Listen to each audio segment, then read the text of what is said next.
పట్టేసుకున్నాడు, మన గొంతును పట్టేసుకున్నాడు, మన స్వరాన్ని పట్టేసుకున్నాడు.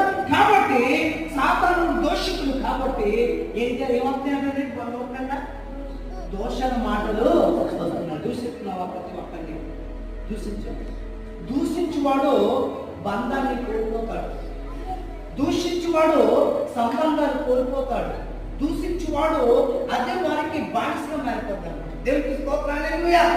దోషకులుగా మనం మారిపోకూడదని పౌలు తిమోతికి చెప్తున్నాడు. దేవునికి స్తోత్రం.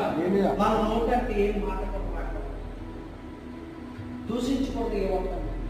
మా ఊళ్ళో చాలా మంది అంటారు, నువ్వు ఆడి కింద పడిపోవాలి, నువ్వు ఆటో వెళ్ళినప్పుడు నీకంటే ఆటో ముందు వెళ్ళిపోవాలి, నువ్వు ట్రైన్ వదిలిన ట్రైన్ మీద ఎక్కి నువ్వు పడిపోవాలి. ఎన్ని దోషం మాకు భక్తులకి, బిడ్డలకి, లేకపోతే రకరకాల శత్రువులకి, పనులేని వారితో, పగవారితో